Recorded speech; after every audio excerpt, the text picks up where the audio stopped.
He's a Memphis-born board game designer, making sure your friends and family game nights are anything but boring. From designing their first game on sticky notes to selling over 1 million copies worldwide, we hope you're inspired by the upcoming story of a creative entrepreneur from the 901. I'm Andy Manus, and this is a conversation with Josh Roberts. Josh, thank you for joining us this afternoon. We appreciate it, man. Sure, thanks for having me. So I've got to ask right off the bat, how does one even get started in making board games? Sure, it was largely an accident. My business partner and I both worked at a growth strategy and innovation firm in town called Southern Growth Studio at the time. They're called Epic Pivot now, excuse me. And one day I walk into work and my business partner tells me about this conversation he had the night before with some friends. And the premise was, is there a direct correlation between your age and how much money you're willing to spend on a steak dinner? And he goes on and on about it a little bit, and it's a little blasé, but he says at the end, do you think we can make a game out of that? And I've been playing board games my whole life, and that question was really intriguing to me. So that day we drew up a bunch of concepts on sticky notes. So we drew up some y-axis things and some x-axis things. By lunchtime we were in the conference room playing our very first version of Charty Party with our interns.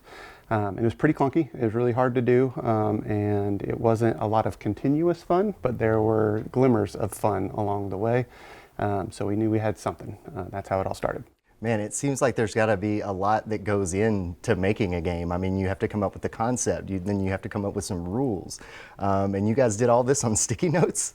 Yeah, well, so we came up with the concept, and I think we kind of benefited from coming into board game design accidentally, because I think there's a lot of things that you're supposed to do that we didn't know to do. So we skipped it. And we took the sticky note concept as far as we could, and then we started making cards on Google Slides, and we'd print them up at FedEx office and cut them out by hand so we'd have real cards. And then we found this website called The Game Crafter, where you can do one-off production runs of your game concepts, and they've got kind of everything you might need, cards and little tokens and whatever else you might find in a board game box.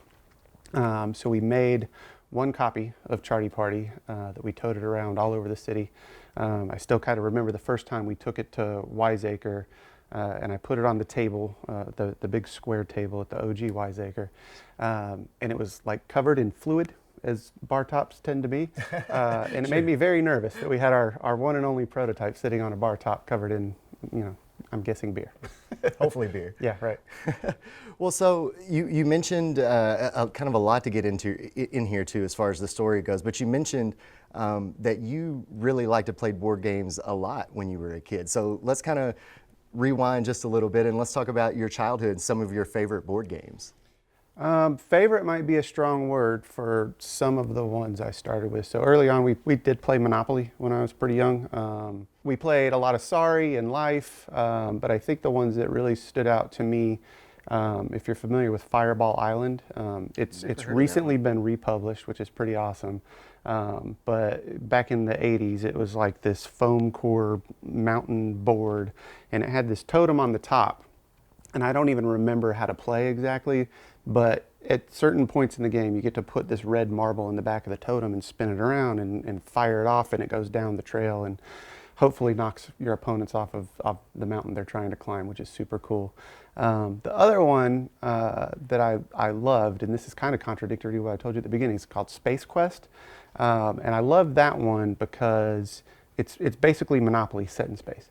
But I ended up loving it because my dad went on a trip to DC and bought it for me as a souvenir from the Air and Space Museum. So there was an emotional connection to this game, even though it was a clone of this thing that I hated. Somehow I ended up loving this version. Gotcha. So that love for board games as a kid obviously translated to being an adult. Did you play board games before you started making them? Like as an adult, what were some of your favorites? Do you still go back and play the ones that you liked when you were a kid, or are you kind of discovering new ones as you get older?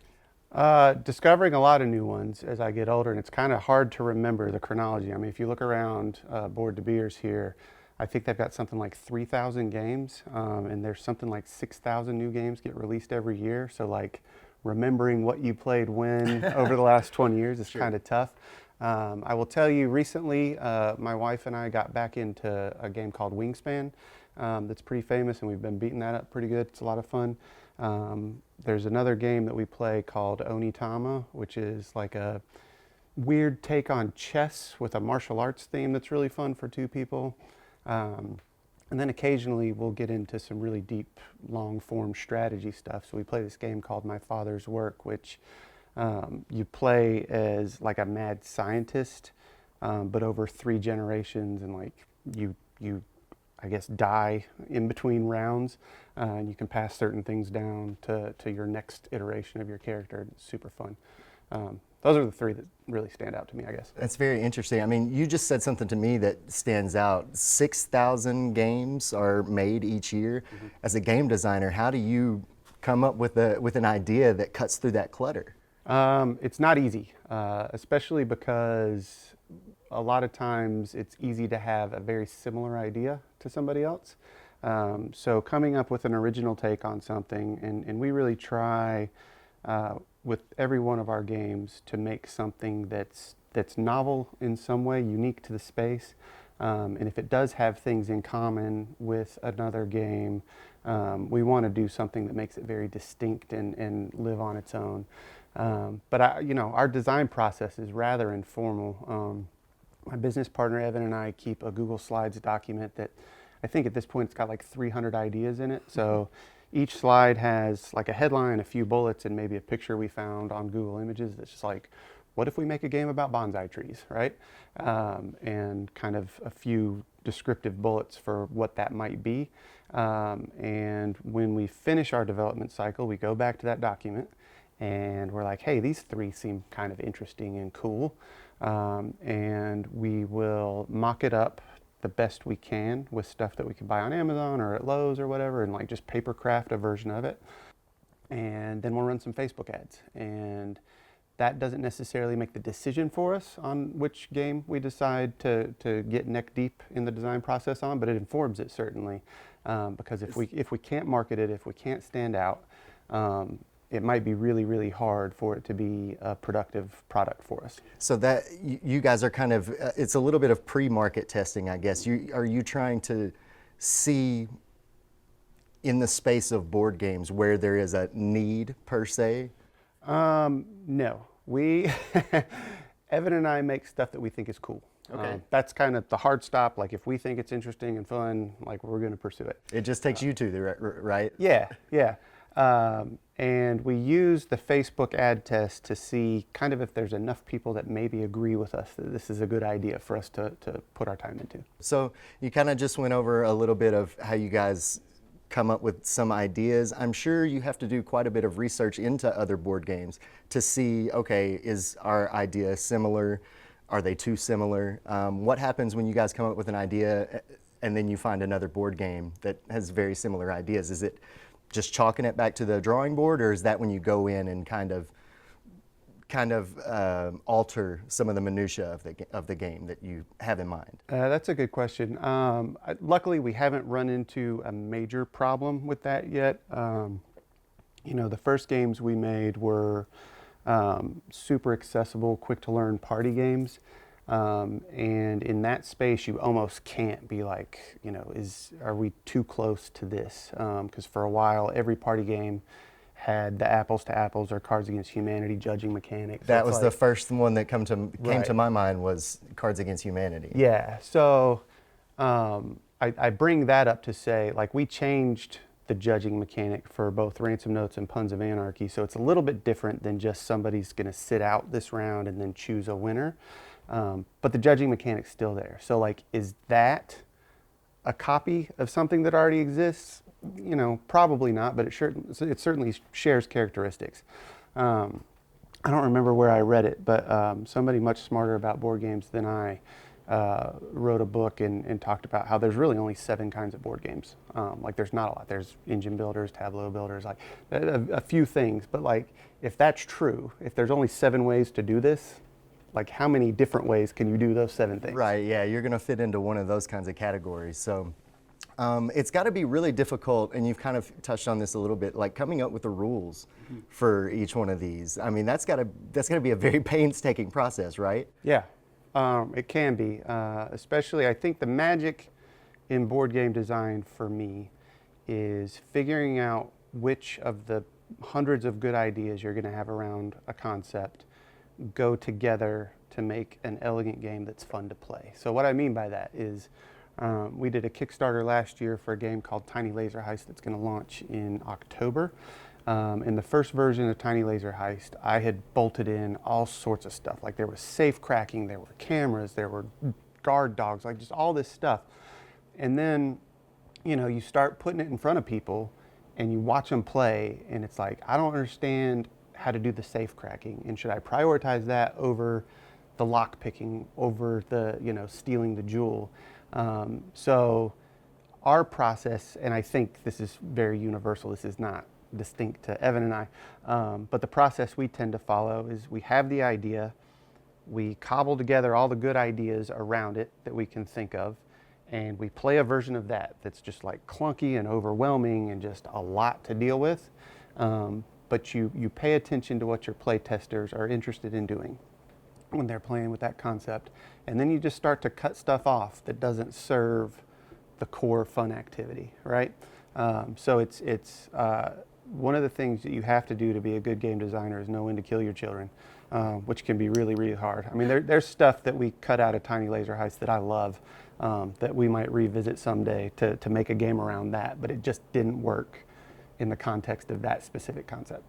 How many play tests do you think you guys probably do on average before before you're ready to roll a game out? Like I said, I'm sure it's a very painstaking process. It can be. I think there's probably some data science behind this, that there's probably a rule of what you're supposed to do with the number of play tests that we do not follow because we don't know it. We will play test it until we know it's good. It's just like a feeling you guys get? Well, you can really see when stuff's broken during the playtesting phase. So like for Ransom Notes, a couple playtests with like my friends and family around the table, we kind of understood what was going to make this game good, and we developed it almost all the way, played it with a couple mixed groups. It's a hit with everybody. Everybody understands how to do it. Everybody's having a good time. And when that's happening, I mean, do you need to play it with 1,000 different people over 2 years? Like, probably not. And then something like Abduction that's a little more complicated and has more moving parts and more strategic depth and needs for balance and, you know, kind of all the game design words.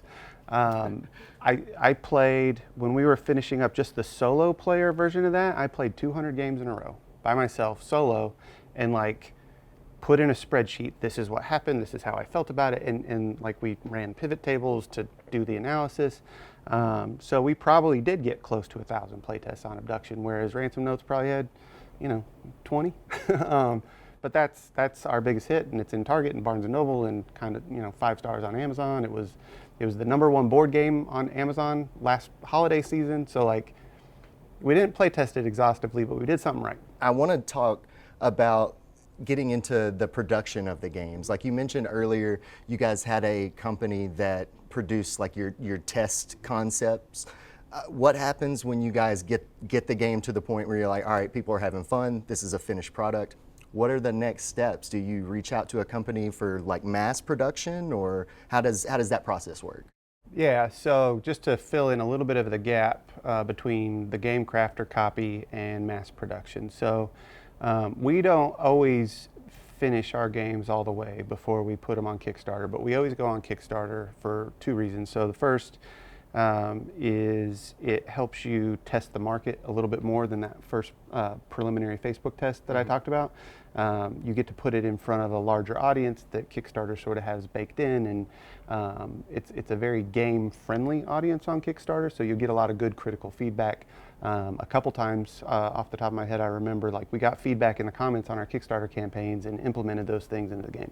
And then the second thing with Kickstarter, you know, we're a growing company, but we're still small enough that if we have a new concept and we decide to take a gamble on it and order 20,000 units, if it doesn't go, that might put us out of business. So Kickstarter helps you de-risk the front end of a product launch by giving you the capital you need to do your first print run. And you have to give your Kickstarter backers the game they pledge to support and all that other stuff.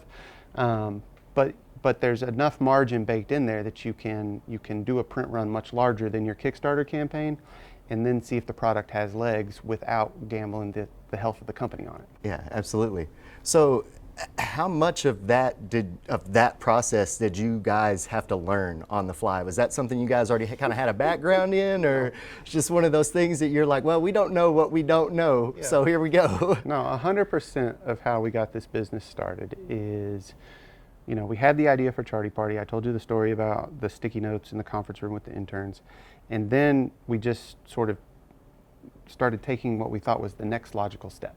And it was kind of under the auspices of, it might be interesting to learn about Kickstarter for the sake of our clients. Like maybe one day one of the clients at the consulting firm will need to do a Kickstarter campaign, so we might as well do this. When we ran into, we need a real copy of this game, but we don't have, a bunch of money to order 10,000 of them. We'd look around the internet, we find the Game Crafter. And then during the Kickstarter campaign, it was going pretty well by itself, but then about 6 or 7 days in, it was going well enough that we were interested, and we were like, well, what could we do to make this better? And we started looking around the internet again for, how do people make board games work? And it turns out Facebook ads were kind of a thing at the time, and we started doing those, and then Charty Party Kickstarter campaign kind of outperformed our expectations. Luckily there's a lot of literature on Kickstarter for board game developers that's like, if you're going to manufacture something, here are the 2 manufacturers you probably start with. So we started with one of them. I think a real break for us that is very hard for a lot of self-publishing game creators is my best friend of like 30 years is in international freight. So we found the manufacturer, we started the ball rolling with them. Evan and I looked at each other like, cool, how do we get it from China how do we distribute to the United States? Yeah, and I was like, hey, my buddy Kenneth knows how to do this. And I called him and I was like, hey, we're doing this thing. Can you help me? He's like, yeah, just put me in touch and we'll take care of all that. So this thing that a lot of people, rightfully so, get nervous about was very easy for me just by pure chance, which was nice. And then, once you get your first print run, which we try to get, we've got this formula that is, a multiplier of how the Kickstarter campaign does, that we apply to the off-season months, and then there's a larger multiplier for November and December when people are holiday shopping. So we try to order that amount to get our new products at least one holiday season. And that's how you really know if you have something. Like if you can't sell it in December, it's probably not worth doing. So that's kind of, I don't know, the continuum from start to market. Wow, and you guys had to figure out all of the business stuff, all of the logistics stuff, all of the marketing stuff kind of on the fly. That's incredible that you guys were able to do that and have success with it as well. When I met you a couple of years ago, I think you guys only had 3 games, and now we're up to how many? 8. If you count the ones that aren't launched but are launching in the next few months, it's 11. And we have this sort of, I call it a moonshot goal. Moonshot for us, I think there are companies who would laugh at this. We're hoping to launch 10 new products next year. But that's a big ambition for us. Okay, awesome. Well, I mean, you guys have hit, I think, several of your goals, it looks like, so far. Let's kind of talk about the games that you already have published, and then we can kind of talk about a little bit, maybe a sneak peek of what's to come next. Yeah, sure. So our workhorse is Ransom Notes. Ransom Notes is a party game that comes with 250 prompt cards in the main version. There's 3 different versions. Anyway, so the prompt cards are sort of all over the map. My favorite one is Write the Eulogy for Your Boss Who You Openly Despise. There's one that's like Write a Jingle for a Toupee Store. And then the players have this word cloud of like 60 to 70 word magnets they use to respond to the prompt card as best they can. And the comedy tends to come from, the broken grammar and the creativity of the individual players. And I think, it's hard to disparage Cards Against Humanity because Ransom Notes doesn't exist without it. Cards Against Humanity brought a lot of people to the game table that otherwise wouldn't have played games. Where we're different and I think better is you're not relying on jokes that Evan and I wrote to be funny in Ransom Notes. Like we curated the word magnets. We were very careful about that. We were very, deliberate in the words we chose, but it's still up to the players to like look at what they have and put it together in a way that makes sense for them. So that's Ransom Notes. Abduction is sort of our rising star.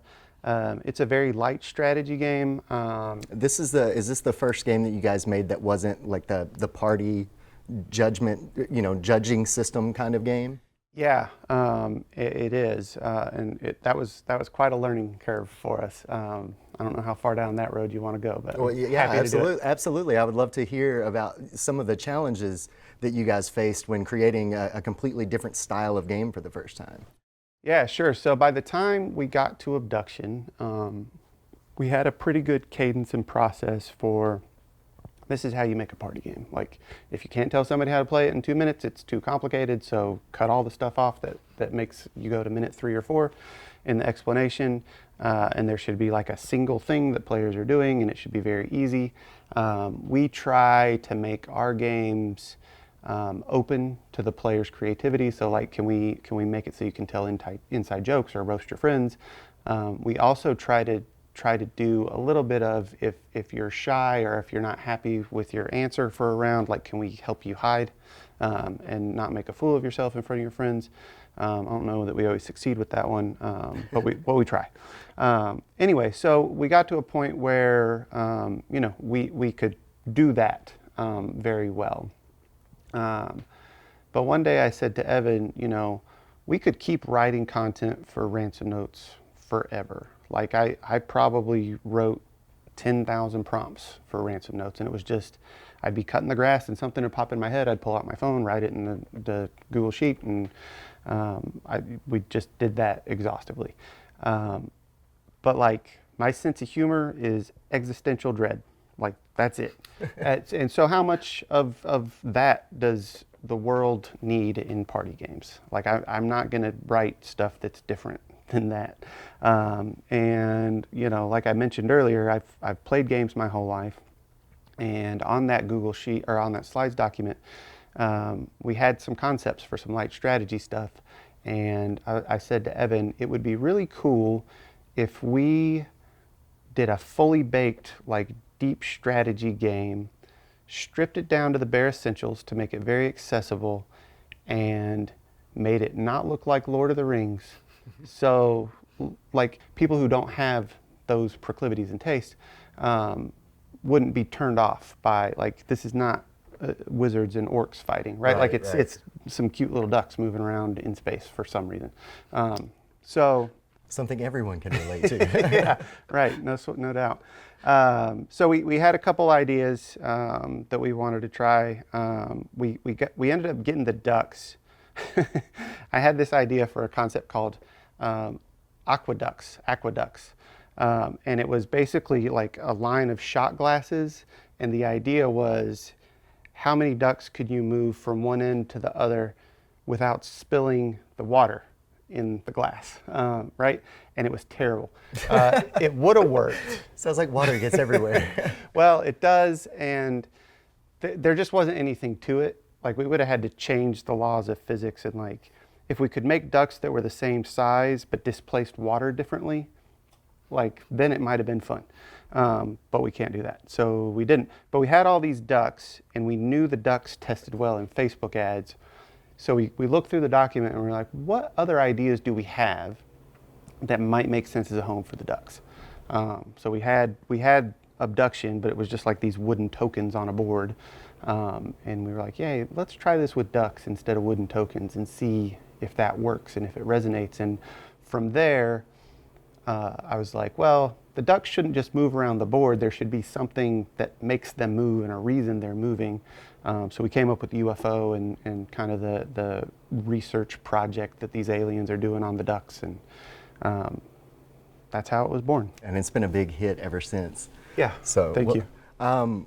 Before we get out of here today, I definitely want to make sure we mention something about the space that we're in here today, Board to Beers, because they've been, I guess, almost instrumental in helping you guys succeed, right? For sure. No, we certainly wouldn't be where we are without Board to Beers. So if you're not familiar, Board to Beers is Memphis' only board game bar. I think there's around 3,000 games in here. But I think the real superpower of this place is you can walk in having never played a game before.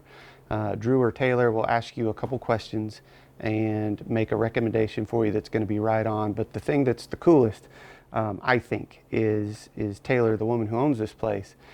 You can pick any box on these shelves, and she can teach you how to play it without, like, she knows off the top of her head how to That's teach you. an Yeah. impressive superpower. It's very cool, and she can have you and your group of friends up and playing something super complicated in a matter of minutes. So it's a great way to spend time. But they also allowed you to do a lot of play testing in here, and I think that's, again, probably very instrumental in your success, right? Yeah, you know, like any successful restaurant or bar, Board to Beers has a group of regulars, and as a board game designer, I can't buy better feedback than you can get from people who play several games every day of the week. Like, there are people here who you can put a concept in front of them and they can point out all the stuff that's wrong with it in 2 minutes, and help you get on the right path very quickly. So that might be why we don't have to exhaustively play test, is because some of the play testers we get, because of the access at Board to Beers, are so high level and so informative that we can kind of take some shortcuts here and there and still get to a really good polished product. Gotcha. Well, thank you, Josh. It was a pleasure talking to you today, and thank you for joining us for a conversation with Josh Roberts.